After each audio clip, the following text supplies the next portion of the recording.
चलिए स्टार्ट करते हैं। तो लास्ट क्लास में हमने प्लांट्स न्यूट्रिशन स्टार्ट किया था, है ना। फोटोसिंथेसिस का मैकेनिज्म देखे थे। 2 फेज में हो रहा था फोटोसिंथेसिस रिएक्शन। क्या क्या फेज का नाम दिया था हमने, याद करिए, है ना। फोटोसिंथेसिस का जो पूरा प्रोसेस का मैकेनिज्म था, 2 फेज में हम करवा रहे थे। एक था आपका लाइट फेज, दूसरा था डार्क फेज। ठीक है, कहाँ कहाँ हो रहा था दोनों चीजें? हो रहा है पूरा क्लोरोप्लास्ट में ही, पर क्लोरोप्लास्ट के भी 2 रीजन थे। एक का नाम था ग्रैना और दूसरे का नाम था ट्रॉमा रीजन। ठीक है, क्या क्या प्रोसेस हो रहा था? तो लाइट वाले फेज में, यानी कि जो डे टाइम में हो रहा है, सब मैंने ये देखा था कि क्लोरोफिल जो है ना, क्लोरोफिल जो है वो लाइट को ट्रैप करेगा। It will trap the light and after that it will convert, है ना, उस लाइट एनर्जी को it will convert light energy into chemical energy.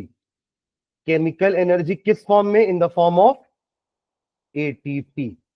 तो यहां पर एक पार्ट होगा कि एडीपी जो है वो एटीपी में कन्वर्ट हो जाएगा, करेक्ट। इसके अलावा यही लाइट एनर्जी से हम वाटर का ब्रेकडाउन कर रहे थे इनटू H2 एंड O2। तो O2 रिलीज हो जाएगा, बचेगा क्या? हाइड्रोजन। तो यही हाइड्रोजन क्या करेगा? NADP को, क्या नाम था इसका?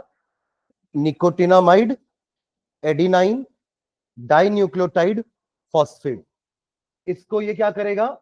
हाइड्रोजन ऐड करेंगे तो ये रेड्यूस हो जाएगा और बन जाएगा NADPH। यहां पे ये एक्चुअली ADP से ATP हुआ है और ये NADP से NADPH हुआ है। तो इतना काम होगा हमारे लाइट फेज में। फिर डार्क फेज में क्या हो रहा था कि ये जो हमने सब प्रोड्यूस किया है इन द लाइट फेज, यही डार्क फेज में यूज करके हम अपने कार्बन डाइऑक्साइड को क्या करने वाले हैं? Reduce. Carbon dioxide will be reduced to carbon dioxide will be reduced to carbohydrate glucose.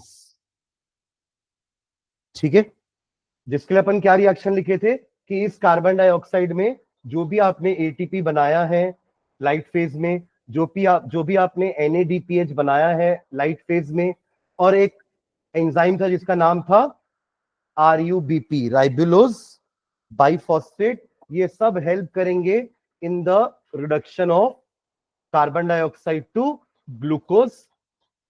और ये कन्वर्ट हो जाएगा अगेन इनटू एडीपी, ये कन्वर्ट हो जाएगा अगेन इनटू NADP। और ये तो एज इट इज रहेगा क्योंकि ये कैटलिस्ट है। एंजाइम्स क्या होते हैं? They are the biocatalyst. और कैटलिस्ट वो होते हैं जो रिएक्शन होने में हेल्प करते हैं without taking part in the reaction. और जब वो रिएक्शन में पार्ट नहीं ले रहा है तो वो खत्म भी नहीं होगा, तो वैसा का वैसा ही बचा रहेगा, अगले दिन फिर काम आएगा। समझ रहे हैं क्या? और फॉस्फेट मॉलिक्यूल निकल गया क्योंकि एडीपी हटा ना, तो एक फॉस्फेट मॉलिक्यूल बन जाएगा वापस से। ठीक है, तो इसी को अपन ने साइकिल फॉर्म में कैसा बनाया था, याद करिए, है ना। ये क्लोरोफिल था, बनाए थे ऐसा एक बॉक्स। क्लोरोफिल का काम क्या था? सनलाइट को ट्रैप करना। तो ये रहा सनलाइट, ऐसा कुछ बनाए थे। क्लोरोफिल विल ट्रैप सनलाइट और वो देगा किसको?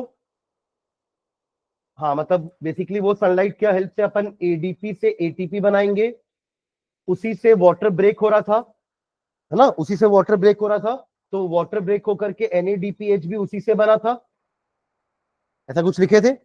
और यही NADPH और ATP जो है वो लाइट डार्क फेज में यूज होने वाले हैं।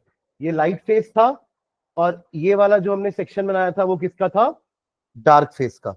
डार्क फेज में यही ATP और NADPH जाएंगे, ऊपर से आपका राइबुलोज बाइफॉस्फेट भी आएगा, व्हाट एल्स, कार्बन डाइऑक्साइड भी आएगा। ये सबको लेके आ रहे हैं ना ये चारों, तब जाकर क्या बनेगा?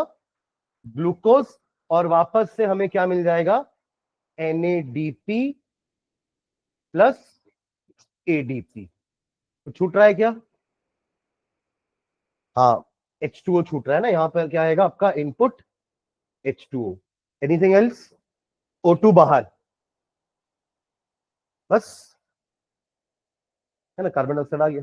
ठीक है, तो यही हमारी केल्विन साइकिल थी, यहीं तक हुआ था लास्ट, है ना। चलिए आगे बढ़ते हैं। न्यूट्रिशन तो इतना ही है, बट हमें क्या है ना, कुछ एक्टिविटीज करके प्रूव करना है कुछ चीजें। जैसे कि हमें ये प्रूव करना है कि sunlight is necessary for photosynthesis. हमने भले डेफिनेशन पढ़ लिया, उसमें लिखा है कि हाँ, plant prepare their own food, वो भी कहाँ बनाते हैं, इन देयर ग्रीन पार्ट्स। क्यों? क्योंकि वहां पे क्लोरोफिल है। बट इन सब चीज को प्रूव करना पड़ेगा कि वाकई में सिर्फ ग्रीन पार्ट्स में ही खाना बनता है, वाकई में क्लोरोफिल हेल्प करता है खाना बनाने में, वाकई में सनलाइट इज नेसेसरी, सनलाइट के बिना क्या खाना बन पाएगा, क्या कार्बन डाइऑक्साइड जरूरी है खाना बनाने के लिए। तो ये सारे के लिए अपन को अलग अलग एक्टिविटी करनी पड़ेगी। समझ रहे हैं क्या? यही एक्टिविटीज करके ही तो फाइनल प्रूव हुआ ना कि हाँ, वाकई में कार्बन डाइऑक्साइड की जरूरत पड़ेगी, बिना कार्बन डाइऑक्साइड के स्टार्च प्रोडक्शन नहीं कर पाएगा प्लांट। ठीक है, तो उसके लिए अलग अलग एक्टिविटीज होगी। ठीक है, तो पहले लिखना फर्स्ट, फर्स्ट लिखेंगे, हैंड डाल लेना activities, activities to prove photosynthesis, activity to prove photosynthesis. Photosynthesis process को प्रूव करने के लिए कुछ एक्टिविटी, जैसे पहले लिखना to show that, to show that, to show that sunlight is necessary for photosynthesis, to show that sunlight is necessary for photosynthesis, है ना। बिना सनलाइट के क्या खाना नहीं बन पाएगा क्या? क्योंकि दोनों चाहिए ना, मतलब हमें डार्क फेस भी चाहिए और लाइट फेस भी चाहिए। लाइट फेस के बिना खाना नहीं बन पाएगा, बिकॉज वही तो सनलाइट ट्रैप करने का फेज है ना। अगर वो नहीं रहेगा तो सनलाइट ट्रैपिंग ही नहीं हो पाएगी। ठीक है, तो उसमें नीचे लिखेगा फॉर दिस, हाइफन डाल के लिखेंगे, for this, for this a potted plant is taken, a potted plant, a potted plant is taken, and its leaves, and its leaves, and its leaves are destarched, leaves are destarched। देखो discharge का मतलब है, मतलब क्या समझना, देखो क्या होता है, जो भी खाना लीव्स बनाती है ना इन द फॉर्म ऑफ ग्लूकोज या कार्बोहाइड्रेट, अल्टीमेटली उसका कुछ फॉर्म यूज करने के बाद वो उसको स्टोर करके रखते हैं इन the leaves only, in the form of starch. जैसे हमारी बॉडी में भी ग्लाइकोजन हमारे लीवर में स्टोर रहता है ना। जैसे ग्लूकोज एक्सेस हो जाता है तो ग्लूकोज को कन्वर्ट करता है ना इंसुलिन ग्लाइकोजन में, और उसको कहाँ स्टोर कर देता है, लीवर में। तो एनिमल्स में फूड स्टोरेज होता है in the form of glycogen in liver. In the same way plants के पास भी जो एक्सेस फूड रह जाता है वो फेंकते थोड़े ना, हम जैसे फ्रिज में स्टोर करके रख देते ना खाने को कि अगले दिन खा लेंगे अगर अच्छा रहा तो। इन द सेम वे अगर उनका भी कुछ खाना बच जाता है तो वो उसको स्टोर करके रखते हैं एज स्टार्च, वो भी लीव्स में स्टार्च स्टोर रहता है। समझ रहे हैं ना। तो इस लीफ को डिस्चार्ज करने का मतलब क्या है, आप लीफ को ऐसे एनवायरमेंट में रखो, अभी तो आप यकीन कर रहे हो कि हाँ फोटोसिंथेसिस को सनलाइट की जरूरत है, तो आप एक काम करो, एक पॉटेड प्लांट को ला करके एक रूम में बंद कर दो और रूम में पूरा अंधेरा कर दो, नॉट इवन दिस लाइट, क्योंकि इस लाइट से भी उसको एनर्जी मिल सकती है प्लांट को, क्योंकि इस लाइट में भी एनर्जी पैकेट्स होते हैं जो सनलाइट में होते हैं, थोड़ा बहुत यहां से भी उसको एनर्जी मिल सकती है। इसलिए डार्क रूम में रखना है जहां पे कोई लाइट का सोर्स नहीं होना चाहिए। उस रूम में आप प्लांट्स को एटलीस्ट 48 आवर्स के लिए रख दो। तो क्या होगा, जो भी लीव्स में पुराना स्टार्च स्टोर्ड होगा ना, वो लीव्स, वो प्लांट पूरा यूज अप कर जाएंगे। इस कंडीशन को कहते हैं कि द लीव्स आर डिस्चार्ज, अब उनका खाना पूरा खत्म हो चुका है ना। डिस्चार्जिंग मतलब, डी मतलब क्या होता है, what do you mean by D, removal. जैसे आप लोग एक आध वर्ड सुने हो, डिहाइड्रेशन, डिहाइड्रेशन तो सुने होंगे ना, गर्मी के सीजन में जनरली हो जाता है, हमारी बॉडी से वाटर लॉस हो जाता है, बिकॉज इतना ज्यादा हीट रहती है कि हमारी बॉडी से वाटर लॉस हो जाता है in the form of sweat. ठीक है, तो इसलिए अपन बोला था कि बी हाइड्रेटेड, है ना, आप हाइड्रेटेड रहिए, पानी पीते रहिए ताकि बॉडी डिहाइड्रेट ना हो जाए। तो डिहाइड्रेट का मतलब अगेन यहाँ पे डी आ गया ना, तो डी मतलब होता है लॉस, रिमूवल। किसका? हाइड्रेशन मतलब पानी, पानी का रिमूवल। इन द सेम वे यहाँ पे किसका रिमूवल है? D starch. तो अपन को प्लांट की बॉडी से, लीफ से स्टार्च को रिमूव करना है। तो उसका एक ही तरीका है, आप उसको ऐसी जगह पे रख दो जहां पे वो फोटोसिंथेसिस ना कर पाए। तो वो जनरली कौन सा रूम होगा? Dark room. समझ गए क्या? ठीक है, तो यही होता है आपका डिस्टार्चिंग। ठीक है, तो क्या लिखा आपने अभी? For this a potted plant is taken and its leaves are destarch. Destarch का मीनिंग लिखो ब्रैकेट में, to remove the present starch. Bracket में लिखिए, to remove the present starch, to remove the present starch. हाँ, bracket close.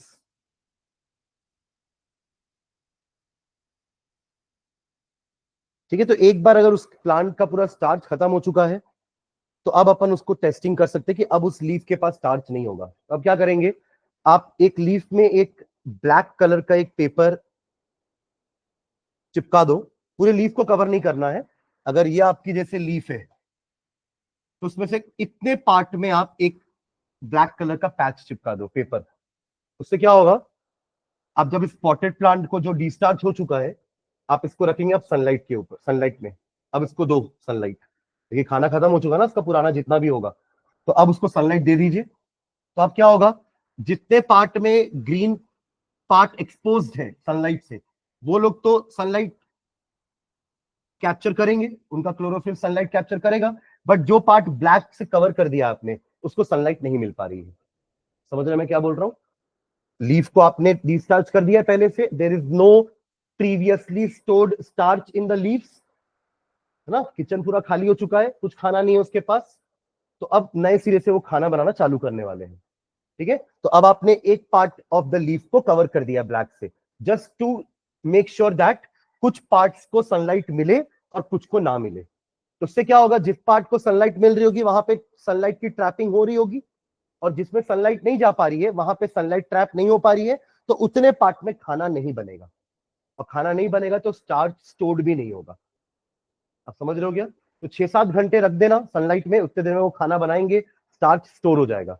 अब आप इस leaf को स्टार्च टेस्ट करेंगे। स्टार्च टेस्ट क्या होता है, हम आयोडीन सोल्यूशन लेते हैं। आयोडीन एक केमिकल है, सुना आपने नाम? जैसे आपने क्लोरीन सुना है, फ्लोरीन सुना है, ब्रोमीन भी सुने हो, वैसे ही आयोडीन भी होता है। ये चारों हेलोजेंस होते हैं। क्या होते हैं ये चारों? हेलोजेंस। इनको हेलोजेंस बोलते हैं कंबाइनली। ठीक है, तो आयोडीन टेस्ट कैसे करते हैं अपन लीफ के ऊपर, हम उस लीफ में आयोडीन मिक्स कर देते हैं। तो अगर उस लीफ के अंदर स्टार्च होगा तो वो पार्ट ऑफ द लीफ जो है वो ब्लू ब्लैक हो जाती है, डार्क ब्लू हो जाती है। तो यहां क्या होगा, लीफ में ये जो पैच है ना, इसमें तो स्टार्च नहीं था। क्यों नहीं था स्टार्च? क्योंकि इसको सनलाइट नहीं मिली।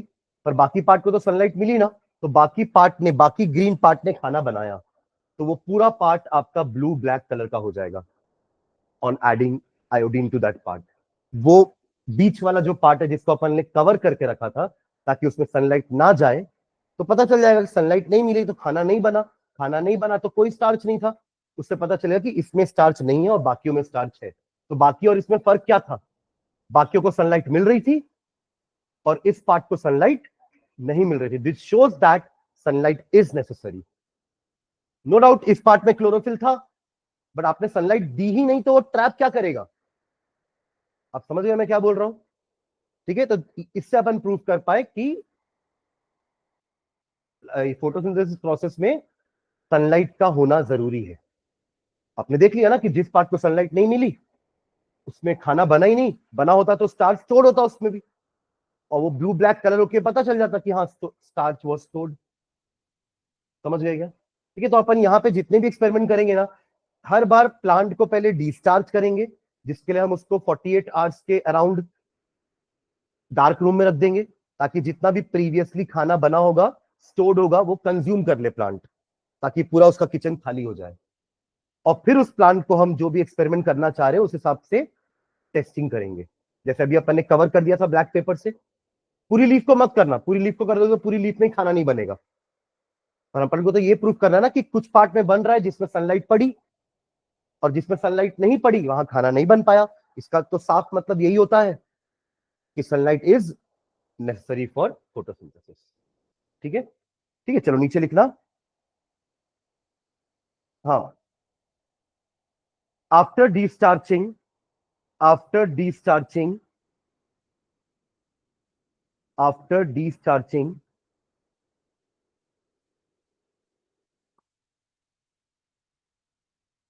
cover the upper surface of leaf, cover the upper surface of leaf, cover the upper surface of leaf with a small black paper, with a small black paper,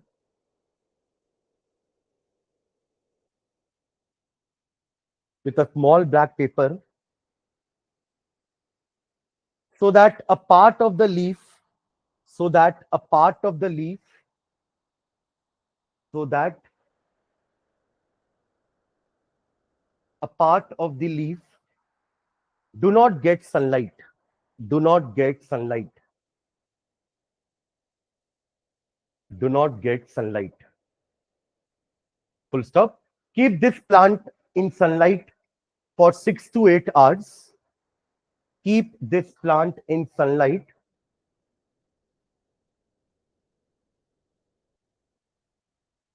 Keep this plant in sunlight for 6 to 8 hours.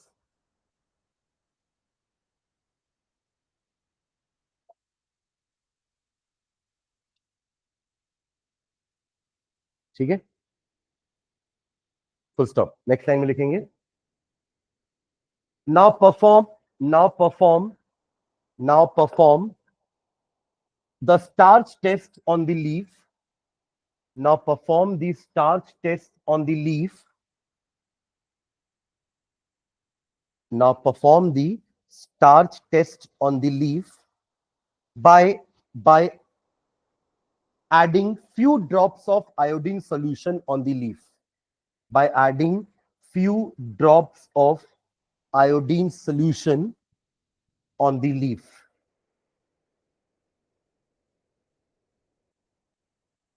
तो ऐसा डालने के बाद हमारा observation क्या होगा कि पूरी लीफ ब्लू ब्लैक हो गई accept that covered part.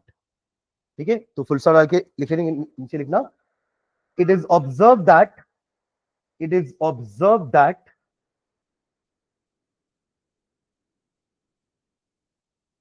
it is observed that the leaf turns blue black, the leaf turns blue black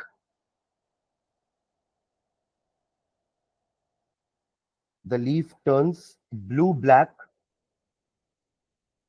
except the covered, except the covered part, except the covered part. Full stop. Thus we can conclude that, thus we can conclude that observation से ही conclusion निकाले जाते हैं कि आपने ये observe किया, इसका मतलब ये है. Thus we can conclude that food is formed only in, food is formed only in, food is formed only in exposed part of the leaf to sunlight. Exposed part of leaf to sunlight. Leaf का वो part जो sunlight को exposed था वहीं पे खाना बना है. Full stop. This shows that sunlight is necessary for photosynthesis. This shows that sunlight is necessary for photosynthesis.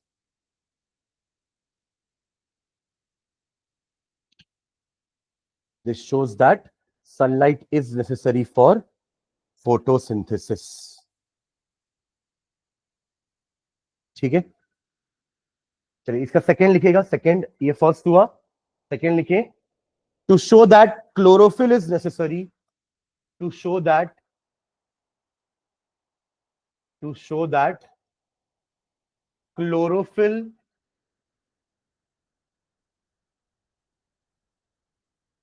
chlorophyll is necessary for photosynthesis. To show that chlorophyll is necessary for photosynthesis.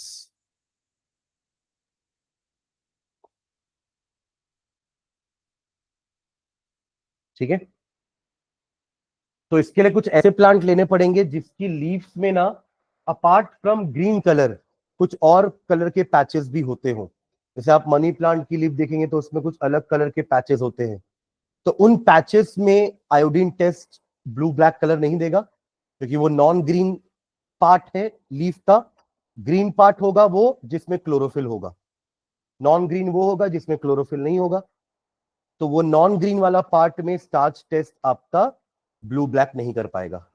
ठीक है, तो इसमें hyphen डाल के लिखो, for this we will take a plant, for this we will take a plant, for this we will take a plant with variegated leaf. Variegated किस time लिखेगा? VARIEGATED। Variegated मतलब वही जिसमें कुछ पैचेस होंगे अपार्ट फ्रॉम ग्रीन कलर।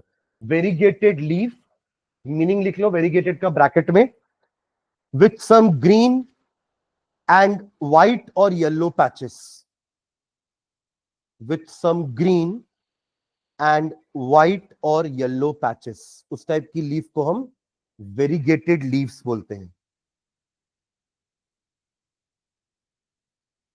ठीक है, full stop. Next line में, डिस्चार्ज द प्लांट, जैसे पिछले बार किया था हमने, discharge the plant and then keep it in sunlight, and then keep it in sunlight, and then keep it in sunlight for 6 to 8 hours, for 6 to 8 hours, for 6 to 8 hours, full stop. Do the starch test, full stop डाल के, do the starch test on the variegated leaf, do the starch test on a variegated leaf,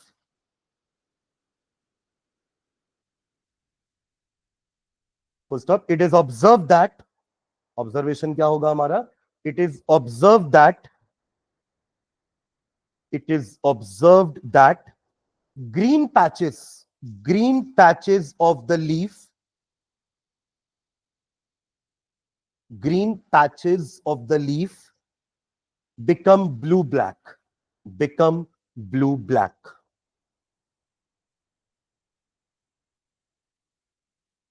So this shows that chlorophyll is necessary for photosynthesis. लिख लीजिए last line. This shows that chlorophyll is necessary for photosynthesis.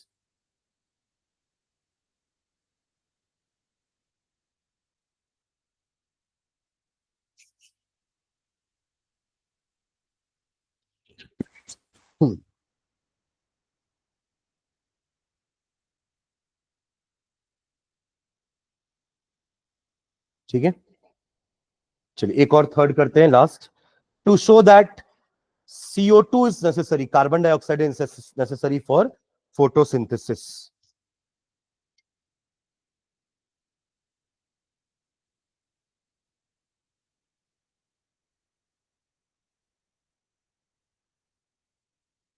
To show that carbon dioxide is necessary for photosynthesis.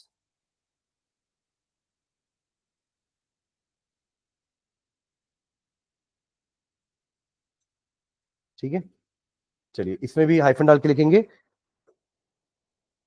डिस्टार्च the potted plant, destarch the potted plant,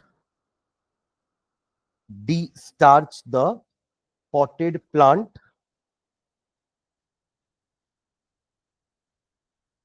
full stop.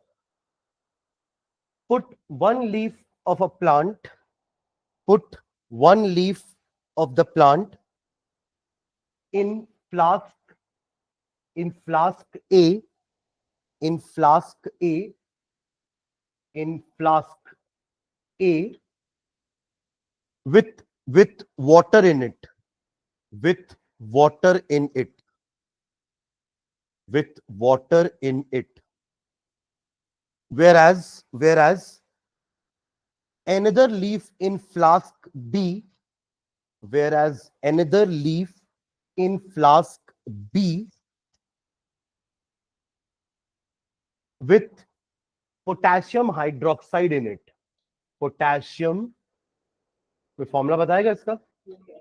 Very good, potassium hydroxide KOH इन it. इसकी property होती है KOH की कि ये ना carbon dioxide absorb कर लेता है। सुन रहे हैं क्या? मतलब आपने जो प्लांट लिया, लेट से आपका ये पॉटेड प्लांट है, ये पॉट हो गया, ये प्लांट का स्टेम हो गया, ये एक लीफ है,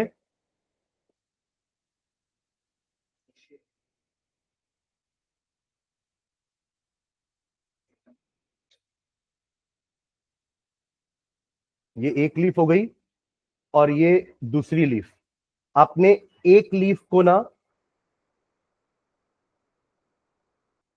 एक फ्लास्क में डाला है जिसमें पानी है, ये आपका फ्लास्क A है, और दूसरे लीफ को आपने फ्लास्क B में डाला है जिसमें KOH है। ठीक है, दोनों ही आपकी ग्रीन लीफ है, दोनों ही डिस्चार्ज हो चुकी है। एक में आपने वाटर डाला फ्लास्क के अंदर और एक में आपने KOH डाला फ्लास्क के अंदर, तो क्या होगा? और अब रख दिया सनलाइट में, डिस्चार्ज करने के लिए तो आपने डार्क रूम में रखा था ना, उसके बाद अब रख दिया इस प्लांट को कहां पे? सनलाइट में। तो सनलाइट दोनों को मिल रही है ना, वाटर भी चलो दोनों के पास आई जाएगा जाइलम से। रही बात कार्बन डाइऑक्साइड की, तो इस वाली लीफ को कार्बन डाइऑक्साइड मिलेगा, जबकि इस वाली लीफ को कार्बन डाइऑक्साइड नहीं मिल पाएगा, बिकॉज वो कार्बन डाइऑक्साइड कौन एब्जॉर्ब कर लेगा? KOH। उसके बाद 6-8 घंटे के बाद हम दोनों में क्या करेंगे? Starch test. हर बार स्टार्च टेस्ट से प्रूव कर रहे हैं कि खाना बना है या नहीं। तो कौन सी ब्लू ब्लैक हो जाएगी? ए वाली, जो फ्लास्क ए के अंदर, ये हमारा ऑब्जर्वेशन होगा।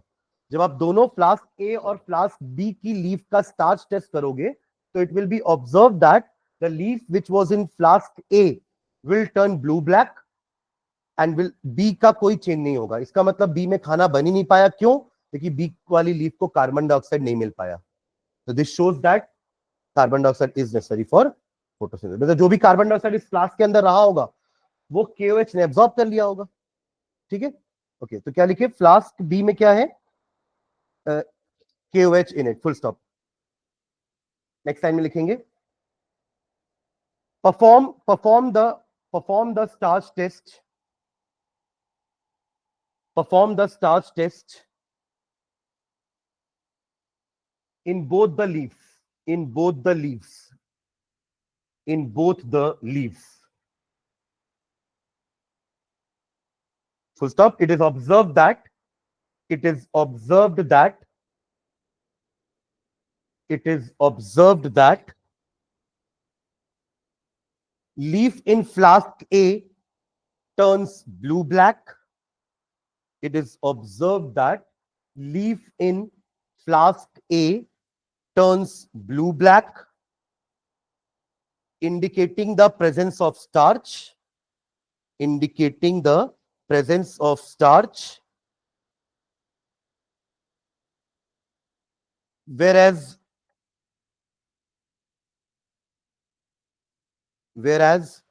the other leaf of flask B, where the other leaf of flask B remains unchanged, remains unchanged. Since all the carbon dioxide of that flask, since all the carbon dioxide of that flask, since all the carbon dioxide of that flask has been absorbed by KOH, has been absorbed by KOH, has been absorbed by KOH. Last line, this shows that carbon dioxide is necessary for photosynthesis. This shows that carbon dioxide is necessary for photosynthesis.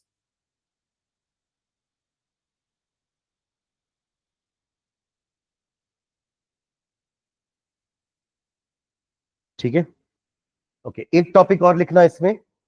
हमने raw material carbon dioxide के बारे में क्या कहा था कि ये stomata से जाएगा अंदर, बिकॉज प्लांट्स के पास तो अलग कोई नॉस्ट्रिल है नहीं कि जिस जैसे हमारे पास है, तो उनके लिए ओपनिंग कौन सी है? स्टोमेटा।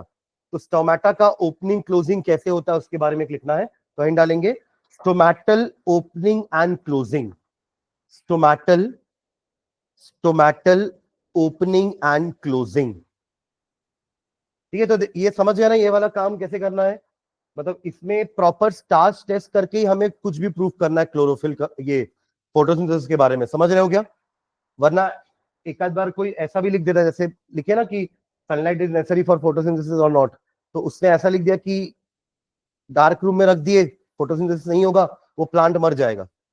तो ऐसा नहीं करना है, सब प्लांट को मारना नहीं है अपन को, डिस्चार्ज करके फिर से लाइट में रखना है और स्टार्च टेस्ट से ही प्रूफ करेंगे, समझ गए? ठीक है, हाँ चलो क्या लिखे, स्टोमेटल ओपनिंग एंड क्लोजिंग। ठीक है, इसमें हाइफन डाल के लिखेंगे stomata help in, stomata help in, stomata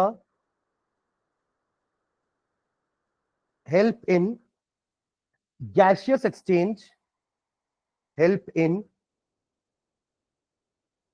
gaseous exchange at the time of respiration, at the time of respiration O2 in CO2 out, है ना, रेस्पिरेशन के समय O2 in CO2 out और फोटोसिंथेसिस के समय CO2 in O2 out, तो ये हो रहा ना गैसियस एक्सचेंज। तो क्या लिखे, eight the time of respiration and photosynthesis, eight the time of respiration and, अच्छा वो लिख दिए थे क्या O2, वो तो मैं समझा रहा था। रेस्पिरेशन में क्या होता है, O2 इन होता है, CO2 आउट होता है, और फोटोसिंथेसिस में CO2 इन O2 आउट। तो stomata help in gaseous exchange at the time of respiration and photosynthesis, full stop. They are minute pores, stomata होते कैसे हैं, they are minute pores, they are minute pores present in the present in the present in the epidermis of leaf, epidermis of leaf। Epidermis, डर मतलब skin होती है, जैसे हमारी skin है वैसे ही लीव्स की भी आउटर स्किन होगी, तो उसी में बीच बीच में आपके ये पोर्स हैं। ठीक है, epidermis of leaf, comma stem etcetera, comma stems, कुछ स्टेम्स में भी होते हैं stem etcetera, full stop. Stomata is guarded by, stomata is guarded, Guarded, guarded by two kidney shaped guard cells, two kidney shaped guard cells, two kidney shaped guard cells whose walls are thick, whose walls are thick, comma elastic, thick, comma elastic and semi permeable, thick, comma elastic and semi permeable।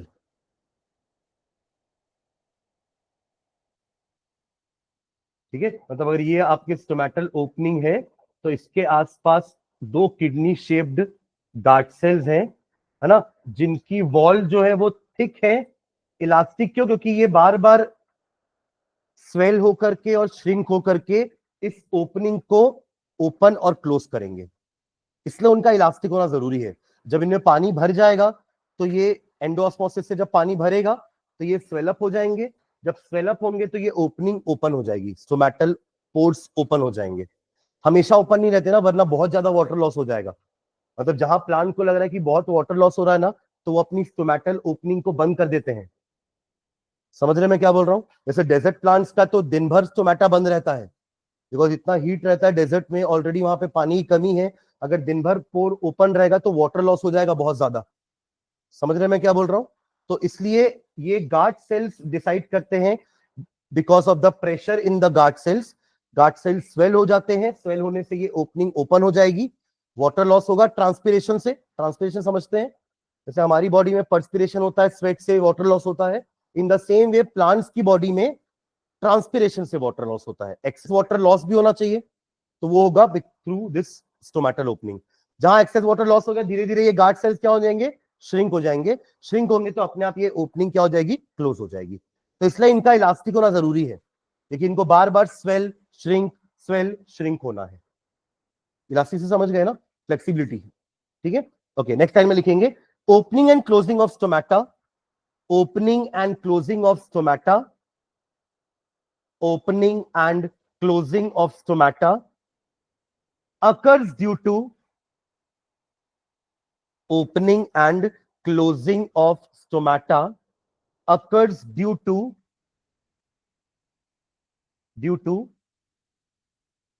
Turgor, TURGOR, पानी के कारण जो pressure है ना उसको बोल रहे turgor pressure. Due to turgor pressure in guard cells, turgor pressure in guard cells, in guard cells, GUARD, guard cells, full stop. Due to endosmosis, दोनों का पॉइंट लिख रहे हैं, क्लोज का और ओपन का।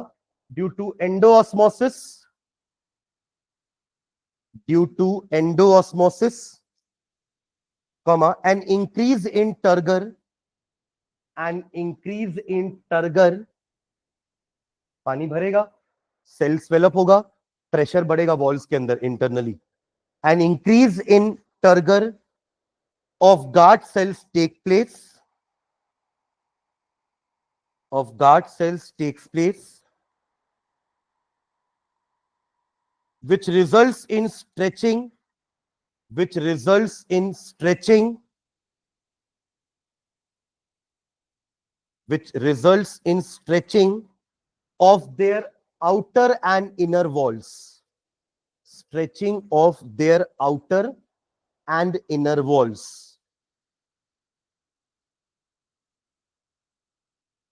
creating an opening, creating an opening, creating an opening। अब इसका उल्टा लिखेंगे, ठीक है, इसका उल्टा लिखेंगे, जब टर्गर प्रेशर कम हो जाएगा तो ये वॉल्स श्रिंक हो जाएंगी, रिजल्टिंग इन क्लोजिंग। ठीक है, तो फुल समझ के एक लाइन और लिखना, when the turgor pressure of guard cells decreases, when the turgor pressure of, वो एंडोऑस्मोसिस हो रहा था तो ये किससे होगा, एक्सोऑस्मोसिस से। तो when the turgor pressure of the guard cells decreases,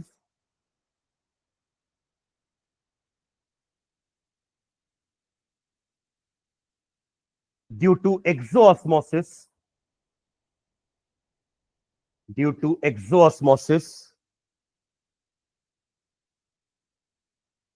when the turgor pressure of the guard cells decreases due to exoosmosis, comma full stop, due to exoosmosis, full stop, this results in the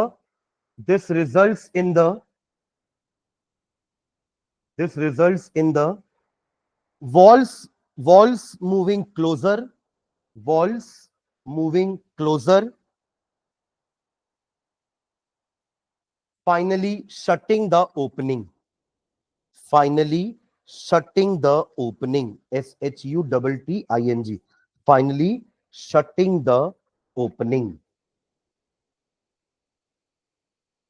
ठीक है, तो इतना हमारा nutrition हुआ। ठीक है, चलो next second life process चालू करते हैं। हैंड डालेगा बड़ा सा, रेस्पिरेशन, रेस्पिरेशन, रेस्पिरेशन।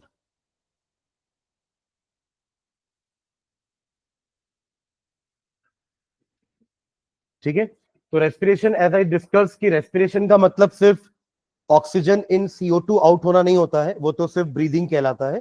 तो रेस्पिरेशन बेसिकली दो फेज में होता है। एक आप समझ लो कि ब्रीदिंग करना, जहां पे गैसेस का एक्सचेंज हो रहा है इन आउट, एंड सेकेंड होता है सेलुलर रेस्पिरेशन, सेलुलर रेस्पिरेशन जो एक्चुअली में सेल के अंदर होता है, तभी नाम पड़ा है सेलुलर रेस्पिरेशन, है ना। सेल के अंदर खाना जा रहा था ना, अपने न्यूट्रिशन में क्या किया था, न्यूट्रिशन में जितना भी ग्लूकोज था that has been transfer to cells through blood capillaries. यही कैपिलरी आई थी ना हमारे इंटेस्टाइन के पास, इंटेस्टाइन से खाना एब्जॉर्ब होकर के कौन लेके आ रहा था, ब्लड। ये ब्लड जाएगा हमारे सेल्स के पास। अब क्योंकि खाना डिफ्यूजिबल फॉर्म में आ चुका है तो सेल की सेमी परमिएबल मेम्ब्रेन में वो खाना चला जाएगा। तो ये सेल के अंदर क्या चला गया? Glucose, C6H12O6। साइटोप्लाज्म में ही ये ग्लूकोज का पहले ब्रेकडाउन होना चालू करेगा। साइटोप्लाज्म में ये ग्लूकोज जो है वो ब्रेकडाउन होकर के पायरुविक एसिड बनता है। पायरुविक एसिड एक 3 कार्बन का कंपाउंड है। ग्लूकोज कितने कार्बन का कंपाउंड है? 6, दिख तो रहा है C6H12O6। ये एक 6 कार्बन का कंपाउंड है। अगर ये 3 कार्बन के कंपाउंड में कन्वर्ट हो रहा है तो ऐसे कितने बनने चाहिए? 2 बनने चाहिए, तब तो 3 to the 6 होगा ना। तो 2 मॉलिक्यूल बनते हैं पायरुविक एसिड के। ये पार्ट साइटोप्लाज्म में ही हो जाता है। साइटोप्लाज्म समझ रहे हैं ना? सेल के अंदर जो जेली लाइक फ्लूइड है उसको अपन क्या बोलते हैं? साइटोप्लाज्म, जिसमें हमारे सेल ऑर्गेनलीज रहते हैं ना और अपना अपना टास्क परफॉर्म करते हैं। तो उसमें ये वाला पार्ट हो जाएगा। उसके बाद ये पायरुविक एसिड जाता है किसके पास? माइटोकॉन्ड्रिया के पास। ये भी सुना आपने माइटोकॉन्ड्रिया, है ना, पावर ऑफ द सेल। देखिए यही पायरुविक एसिड से माइटोकॉन्ड्रिया क्या बनाएगा? CO2 plus H2O plus energy. तो यही हमारा सेलुलर रेस्पिरेशन होता है, ग्लूकोज कन्वर्टिंग इनटू एनर्जी। और ये एनर्जी किस फॉर्म में होती है? सेम ATP जो अभी प्लांट्स में अपन ने पढ़ा था, एडिनोसाइन ट्राइफॉस्फेट। समझ रहे हैं क्या? तो ये वाला पार्ट होगा आपका माइटोकॉन्ड्रिया के अंदर और ये होता है साइटोप्लाज्म में। दोनों सेल के ही पार्ट है ना, इसलिए अपन प्रोसेस को क्या नाम देते हैं? Cellular respiration. Am I clear? ठीक है। अब यहां पर क्या हो रहा है, ये इसके अपने आप तो होगा नहीं, आपको क्या देना पड़ेगा यहाँ पे? क्या हमारे हमारे सेल में क्या रहता है? ऑक्सीजन। ऑक्सीजन के प्रेजेंस में ये सारी चीजें हो रही हैं। ठीक है, तो इस टाइप के रेस्पिरेशन को हम कहते हैं aerobic respiration, the respiration which takes place in the presence of oxygen. तो हम एरोबिकली रेस्पायर करते हैं, ये सब लोग। हमारे रेस्पिरेशन के ऑक्सीजन की जरूरत है ना, बिना ऑक्सीजन के हम रेस्पायर नहीं कर पाएंगे। तो ये होता है एरोबिक रेस्पिरेशन। इसका उल्टा होता है एनारोबिक, जिसमें कुछ ऑर्गेनिज्म होते हैं जो बिना ऑक्सीजन के भी रेस्पायर कर लेते हैं। जैसे उसमें बेस्ट एग्जांपल आपका ईस्ट है। ईस्ट सुने ना? ईस्ट ये आपका माइक्रो ऑर्गेनिज्म है जो जिसको अपन वो ब्रेड वेड बनाने में यूज करते हैं ना, वही वही ईस्ट है ये। तो ये बिना ऑक्सीजन के रेस्पायर कर लेता है। बट ये है कि फिर बनता ये सब नहीं है और एनर्जी उतनी नहीं बन पाती है। ये भी उसी ग्लूकोज को ब्रेक डाउन करेगा। ये ग्लूकोज का ब्रेकडाउन ही तो कहलाएगा ना। ये पहले आपने जो खाना खाया था स्टार्च, उसको ब्रेक डाउन करके ग्लूकोज बनाया।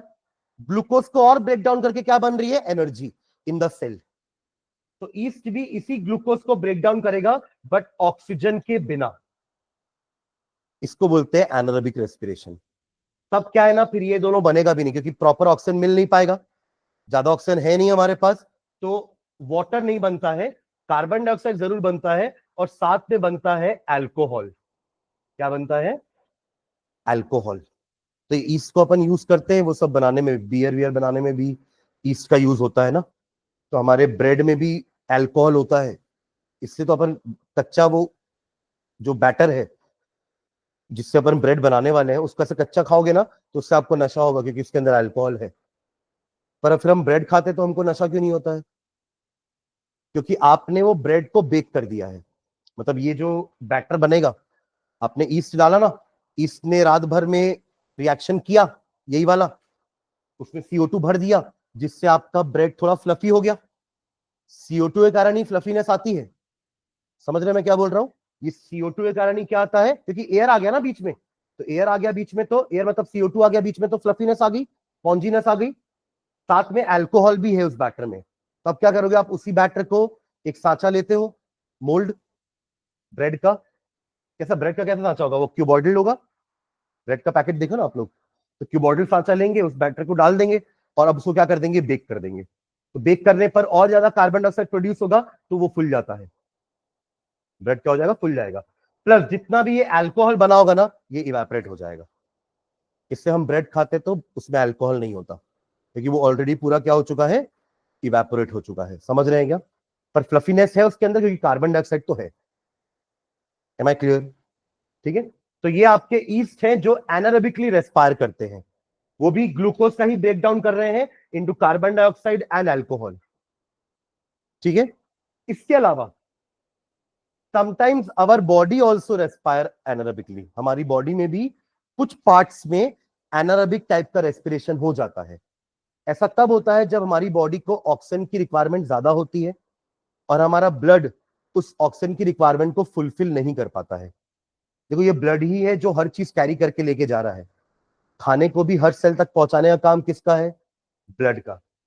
ऑक्सीजन को भी हर सेल तक पहुंचाने का काम किसका है? ब्लड का। जस्ट इमेजिन आप एक हैवी एक्सरसाइज कर रहे हो, है ना, कहीं भागा दौड़ी कर रहे हो, खेल रहे हो, तो बहुत ज्यादा एनर्जी की रिक्वायरमेंट होगी आपको। आप देख रहे हो उस समय आपका हार्ट बीट बढ़ जाता है। उसका कारण है कि हार्ट बहुत फास्ट काम कर रहा है, जल्दी पंपिंग कर रहा है, ताकि वो ब्लड जल्दी जल्दी ट्रांसफर कर सके, आपके हर सेल को ऑक्सीजन ज्यादा से ज्यादा मिल सके। पर तब भी अगर बहुत ज्यादा ऑक्सीजन की रिक्वायरमेंट बढ़ गई है and blood is unable to fulfil it, तब उस केस में क्या होता है, हमारे जो मसल सेल्स होते हैं, मसल सेल्स, ये एनारोबिकली रेस्पायर कर जाते हैं क्योंकि ऑक्सीजन मिल नहीं पा रहा है उनको। तो उस केस में वो भी अपने ग्लूकोज को बिना ऑक्सीजन के ब्रेक डाउन कर देते हैं। उससे क्या बनता है, जैसे ईस्ट तो अल्कोहल बना रहा था, इनके पास बन जाता है लैक्टिक एसिड। क्या बन जाता है? Lactic acid. जैसे फॉर एग्जांपल क्रिकेटर्स होते हैं ना, तो वो दिन भर फील्ड में भागते हैं ना, मैचेस होते हैं तो दिन भर चलते हैं मैचेस, तो वो रन भागने के लिए दौड़ते हैं दिन भर, या फील्डिंग कर रहे हैं, दौड़ रहे हैं, तो उस केस में अगेन उनको ऑक्सीजन की रिक्वायरमेंट बढ़ जाएगी। और मान लीजिए उनके पैर के मसल्स ने एनारोबिकली रेस्पायर कर लिया, तो उस केस में वहां पर लैक्टिक एसिड जमा होना चालू हो जाता है। तो आपने ऑफन देखा होगा कि उनको क्रैम्प्स आ जाते हैं, है ना, दौड़ते दौड़ते अचानक से क्रैम्प आ जाता है। तो उसका कारण है कि उस एरिया में लैक्टिक एसिड बहुत ज्यादा एक्यूमुलेट हो गया है। जनरली ये थाइज में होता है क्योंकि वो भाग रहे हैं, तो ज्यादा मसल्स कहां पर है? थाइज में है। तो उनके इस थाइज में लैक्टिक एसिड जमा होने के कारण, बिकॉज उनके मसल्स ने क्या किया? एनारोबिकली रेस्पायर किया। क्यों किया? क्योंकि उसको ऑक्सीजन उतना मिल नहीं पा रहा था, क्योंकि आपने हैवी एक्सरसाइज मोड में हो, आप उस समय आपकी ऑक्सीजन रिक्वायरमेंट बढ़ चुकी है, blood is unable to fulfil it. So मजबूरी में वहां के मसल सेल्स को क्या करना पड़ रहा है, क्योंकि एनर्जी तो चाहिए, आप भाग रहे हो तब भी, तो मजबूरी में उन सेल्स ने क्या कर दिया? बिना ऑक्सीजन के ग्लूकोज का ब्रेकडाउन कर दिया। तो सफिशिएंट ऑक्सीजन ना मिलने के कारण CO2 H2O नहीं बना, क्या बन गया? Lactic acid. और लैक्टिक एसिड जमा होने के कारण उनको वहां पे पेन फीलिंग चालू हो गई। तो जनरली मसाज करने पर या गर्म पानी से नहाने पर वो लैक्टिक एसिड जो है वो डिसॉल्व होकर के हट जाता है, तो वो फिर ठीक हो जाते हैं। तो जनरली उनको स्प्रे स्प्रे करते हैं तो वो ठीक हो जाते हैं, क्योंकि वो स्प्रे से भी गर्माहट आ जाती है उनके मसल्स में, तो that lead to solubility of that lactic acid, और फिर वो ठीक हो जाते हैं। ठीक है, तो 3 टाइप का रेस्पिरेशन हम पढ़ने वाले हैं। एक aerobic respiration in human beings, एक एनारोबिक रेस्पिरेशन इन ईस्ट, और एक anaerobic respiration in animals, lactic acid वाला। ठीक है, चलिए हेड डालिए रेस्पिरेशन, इसमें लिखेगा process of respiration, process of respiration can be divided into, process of respiration can be divided into 2 categories, can be divided into 2 categories, 2 categories। First लिखेगा aerobic respiration, aerobic, aerobic AEROBIC, aerobic respiration. Hyphen डाल के लिखो इसके बारे में एक line, फिर अपन anaerobic में आते हैं। It occurs with the help of oxygen, it occurs with the help of oxygen, it occurs with the help of oxygen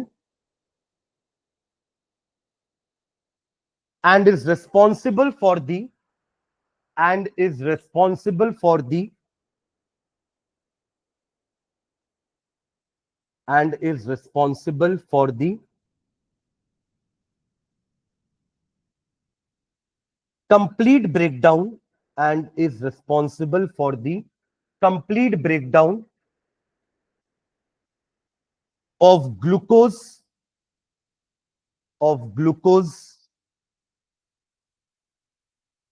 into CO2 carbon dioxide and H2O into CO2 and H2O. तो अगर sufficient oxygen मिलता है ना तो complete breakdown होता है, तो CO2 H2O पूरा बनता है। और आपने देखा बाकी दोनों केसेस में CO2 H2O दोनों नहीं बन रहे थे क्योंकि वहां पे ऑक्सीजन नहीं था या कम था। तो जहां इनसफिशिएंट ऑक्सीजन होगा तो वहां या तो अल्कोहल बन जाएगा या तो लैक्टिक एसिड बन जाएगा। समझ रहे हैं क्या? तो यहाँ पे तो भरपूर ऑक्सीजन मिल रहा है हमें रेस्पायर करने के लिए, तो उसके प्रेजेंस में कंप्लीट ब्रेकडाउन होता है। तो बाकियों में हम लिख सकते हैं कि इनकम्प्लीट ब्रेकडाउन होता है, किसका? ग्लूकोज का। ठीक है, okay. Into CO2 and H2O, reaction लिखेगा नीचे, देखो रिएक्शन C6H12O6, ठीक है, C6H, ये क्या हो गया आपका? ग्लूकोज प्लस O2, उसके साथ ही होगा ये प्लस O2, एरो बना दो, बाद में आप लोग इसको बैलेंस करेंगे, है ना? गिव्स, हाँ, क्या मिल रहेगा? O2 कहाँ है?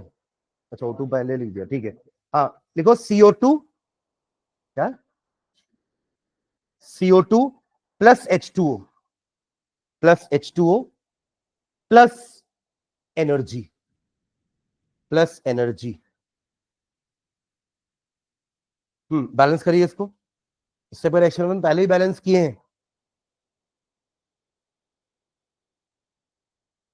इधर 6 कार्बन है ना, तो यहां 6 करने के लिए क्या करोगे? CO2 के आगे 6। Okay, what else? इससे देखो ऑक्सीजन बड़ा है, ऑक्सीजन बढ़ के 12 और एक 13 हो चुका है, ठीक है। पर हमको तो अभी हाइड्रोजन देख लेते हैं पहले। हाइड्रोजन 12 है तो यहां भी 6 लगा दिए, तो हाइड्रोजन 12 हो गया। अब काउंट करो ऑक्सीजन टोटल कितना हो गया यहाँ पर? 12 और 6 18, तो यहां 18 करने के लिए आपने क्या कर दिया? यहां पे भी 6, 6 टू द 12 प्लस 6 18, तो तीनों जगह 6 आएगा ग्लूकोज को छोड़ के। ग्लूकोज में हम कुछ नहीं लगाने वाले हैं, बाकी तीनों जगह क्या आ जाएगा? 6 6 एंड 6, ठीक है। तो जस्ट ऑपोजिट रिएक्शन है हमारे फोटोसिंथेसिस का, सुन रहे हैं क्या? वहां पे ग्लूकोज बनता है, यहां पे ग्लूकोज का ब्रेकडाउन होता है, ठीक है। ओके, चलिए सेकंड लिखेगा, second definition, second category, anaerobic, ANAEROBIC, anaerobic respiration, anaerobic respiration लिखेंगे हाइफन डाल के। वहां कंप्लीट ब्रेकडाउन था, यहां पे इनकम्प्लीट होगा, तो लिखो incomplete breakdown of, incomplete breakdown of glucose, incomplete breakdown of glucose in the absence of oxygen. वहां था with the help of oxygen, यहां लिख रहे हैं in the absence of oxygen is known as anaerobic respiration.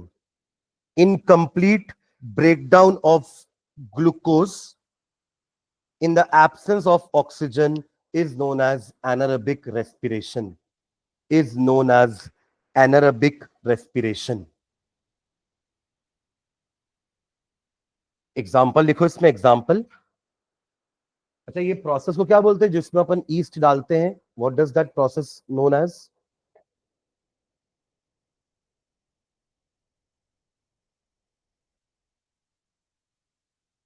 Fermentation, सुने? Fermentation बोलते हैं इसको। जो हम घर में भी करते हैं ना, वो इडली डोसा बनाते हैं तो रात को भिगो कर रख देते हैं, तो वो जो रात भर प्रोसेस जो हो रहा है वो क्या हो रहा है? फर्मेंटेशन, ठीक है। हाँ, लिखेंगे इसमें एग्जांपल में, लिखो फर्स्ट एग्जांपल लिखना, fermentation, fermentation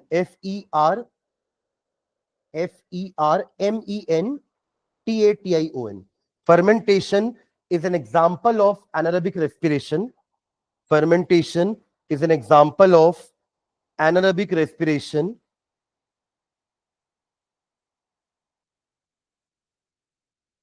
where yeast-like organism, where yeast-like organism, where yeast-like organism respire in the absence of oxygen, respire in the absence of oxygen, respire in the absence of oxygen, to give to give to give ethyl alcohol, उस alcohol का नाम लिख रहे हैं ethyl alcohol, ETHYL, ethyl alcohol, bracket में लिखना ethanol भी बोलते हैं, शॉर्ट फॉर्म में इसको हम इथेनॉल भी बोलते हैं, एथेनॉल। ठीक है, मतलब आजकल ये एथेनॉल से हम पेट्रोल भी बनाने का ट्राई कर रहे हैं, क्योंकि शराब तो बहुत है, पेट्रोल की कमी है ना, पानी की कमी है, पर शराब तो बहुत है दुनिया में, तो लोग उससे अब पेट्रोल बनाने का ट्राई कर रहे हैं ना, पावर अल्कोहल बोलेंगे उसको, जिससे जिस इथेनॉल से अल्कोहल बना, सॉरी जिस अल्कोहल से पेट्रोल बनाया जा सके, गैसोलीन, उसको अपन पावर अल्कोहल बोलते हैं। ठीक है, ओके, तो क्या लिखिए, इथिल अल्कोहल ब्रैकेट में एथेनॉल। ठीक है, रिएक्शन लिखो नीचे, इसका एग्जांपल के बाद रिएक्शन लिखते हैं।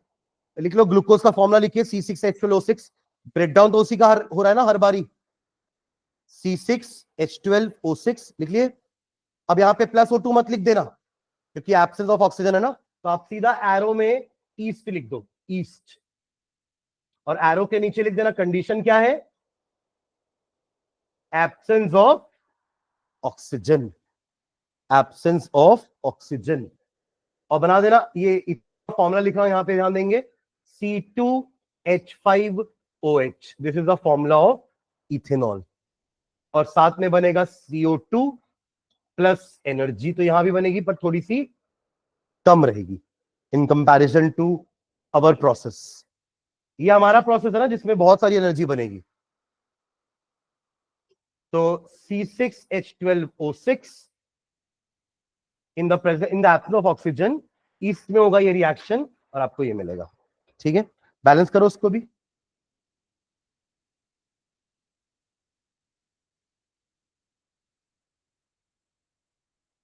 वहां 6 है ना,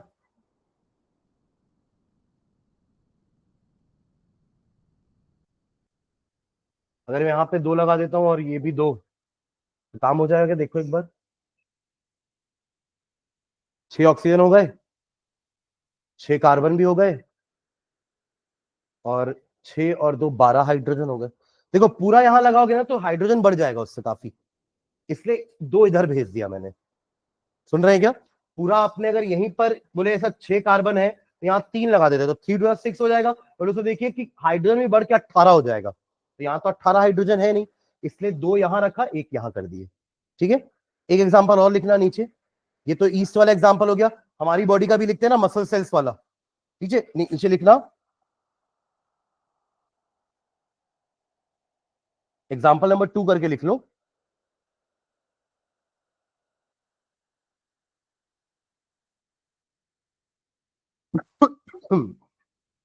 sometimes our body also sometimes our body also respires sometimes our body also respires sometimes our body also respires anaerobically sometimes our body also respire anaerobically, full stop. in muscle cells in muscle cells in muscle cells at the time of heavy exercise at the time of heavy exercise anaerobic respiration takes place at the time of heavy exercise anaerobic respiration takes place anaerobic respiration takes place forming lactic acid forming lactic acid forming lactic acid। Reaction लिख लो उसका भी, again start यहीं से करेंगे, C6H12O6, यहां लिख लेना muscle cells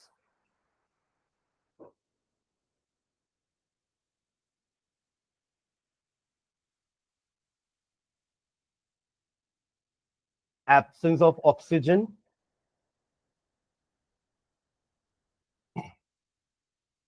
उसका फॉर्मूला लिख लेंगे C3H6O3 प्लस एनर्जी। तो जस्ट इसको डबल कर दोगे तो काम हो जाएगा ना, हमारा बैलेंस हो जाएगा ये। ठीक है, तो C3H6O3 is the formula of lactic acid. ठीक है, समझ में आ गया? तीनों तीनों टाइप का रेस्पिरेशन, हमने 3 रिएक्शन लिखे, एक एराबिक था हमारा वाला, एक एनारोबिक ईस्ट वाला, और एक एनारोबिक हमारे मसल सेल्स का। इन तीनों को समराइज करते हैं, एक चार्ट बनाते हैं, नीचे लिखेगा पाथवे ऑफ, ऐसे करके उसमें चार्ट बनाएंगे, pathway of glucose in various conditions. तो शुरुआत हम हर बार ग्लूकोज से ही करेंगे, और हर बारी ग्लूकोज जो है वो साइटोप्लाज्म में ही पायरुविक एसिड बनाएगा। पायरुविक एसिड, जिसको अपन पायरुवेट भी बोल सकते हैं, पायरुवेट, जो कि एक 3 कार्बन मॉलिक्यूल है, 3 कार्बन मॉलिक्यूल। नाउ अब 3 कंडीशन अराइज होगी। अगर ऑक्सीजन मिल रहा है, नहीं मिल रहा है ईस्ट को, नहीं मिल रहा है हमारे मसल सेल्स को, तो 3 कंडीशंस होगी। Without oxygen in yeast cell, without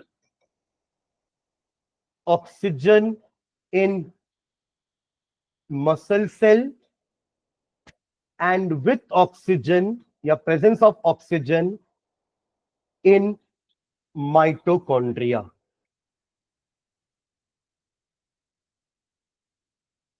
ठीक है, तो क्या क्या बनेगा? यहां क्या बन रहा था हमारा प्रोडक्ट मेन? एथेनॉल। ठीक है, प्लस कार्बन डाइऑक्साइड तो रहेगा ही, और एनर्जी। यहां बन रहा था लैक्टिक एसिड,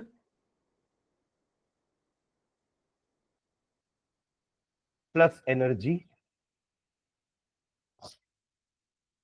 एंड लास्ट यहां पर CO2 plus H2O plus energy. ठीक है, तो ये बनाना रहेगा। अगर सब सारे प्रोसेस को एक साथ समझाने बोलेगा तो ये वाला चार्ट होना चाहिए, ये पूरा समराइज कर देगा हमारे रेस्पिरेशन को।